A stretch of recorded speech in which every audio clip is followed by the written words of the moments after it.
সংস্কার কে কার পাতে নিয়ে খাচ্ছে সান্দানা কই? সান্দানা আসে নাই? দুলা মিয়া, সে তো আপনার রিক্রুট, এর গতিবিধি তো আপনার ভালো জানার কথা। আরে জানি তো, একটু আগেও কথা হইছে। হে কইলো আইতাছি, আইতে এত সময় লাগে? স্যার, আমরা কি মিটিংটা শুরু করতে পারি? সান্দানা এলে ভালো হইতো না, মিটিংটা জমতো। স্যার, উনি না হয় পরে আমাদের সাথে যুক্ত হবেন। আমার কিছু ভাল লাগতেছে না তো। এই যে শরীফ সাহেব মিটিং এ এসে জয়েন করলো, তারপর উঠে চলে গেল গা। গ্রামের কোনখানে কি হইতেছে কিছুই বুঝতেছি না, সব মনে হইতেছে লটর পটর। জয় স্যার, আপনার পারমিশন একটু কথা বলতে পারি? হ্যাঁ বলে। এখানে পয়েন্ট দুটো। পয়েন্ট ওয়ান, শরীফ সাহেব। শরীফ সাহেবকে এখন ডিল করে কোনো কুল কিনারা করতে পারবেন না, ওনাকে ওনার মতো থাকতে দিন। পয়েন্ট টু, লটর পটর। এই সমস্যার সমাধান আছে যদি জাহিদ স্যার চান। আমি তো আছি, কি বলতে চান বলেন। Sir, method M1 sir. M1 কি? স্যার তো পুরনো মানুষ, ধরতে পারেননি। এটা হচ্ছে স্যার মেকানিজম 1। কিরকম? ডিভাইডেশন। আমাদের পুরো গ্রামটা উত্তরপাড়া, দক্ষিণপাড়া, পূর্বপাড়া, পশ্চিমপাড়া, মাস্টারপাড়া, বৌদ্ধপাড়া, উকিলপাড়া, ডাক্তারপাড়া, এক পাড়ার সাথে আরেক পাড়ার প্যাচ লাগাই দিব। ওরা ক্যাচাল করবে আর আমরা আমাদের কাজ করতে থাকবো। এই রবিকুল, এই থিওরি তো আমি জানি। এই থিওরি দিয়েই তো ভারতবর্ষ ভাগ হইছে। কারেক্ট স্যার, কিন্তু এটা ইউনিক, ইউনিভার্সাল।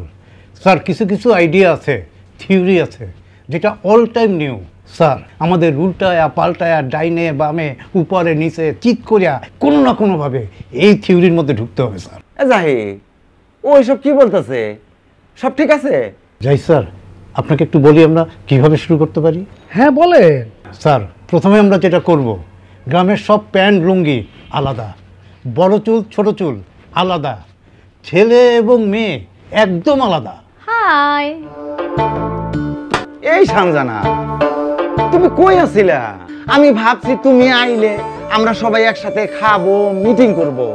আমি তো কিছুই করতে পারতেছি না। আসলে আমার লেট হয়েছে, কারণ আমি এগুলো কিনতে গিয়েছিলাম। এগুলো কি? মাটির বাসন। আজ থেকে প্লাস্টিক, চীনামাটি, মেলামাইন সব কিছু বন্ধ। আজ থেকে আমরা মাটির বাসনে ভাত খাবো, কারণ এগুলো স্বাস্থ্যসম্মত। এই জাহিদ, এই রবিকুল, ওর প্রতিভা দেখছ? এত বড় একটা সংস্কার তোমাদের মাথার মধ্যে আসে নাই। Thank thank you. You. Welcome welcome. শোনো, শুধু আমরা এই মাটির বাসনে ভাত খাবো না, তোমার এই প্রতিভাকে সারা গ্রামে সার্কুলার করে দাও। সবাই এই মাটির বাসনে ভাত খাবে। কোনো বাড়িতে যদি অন্য কোনো বাসন পাওয়া যায়, তাকে নগদ 500 টাকা জরিমানা এবং 2 মাসের জেল। এইটা হলো আমার এক্সিকিউটিভ অর্ডার।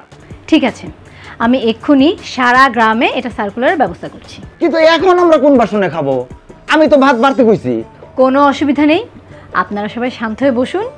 আমি এই বাসনেই সবার জন্য খাবারের ব্যবস্থা করছি।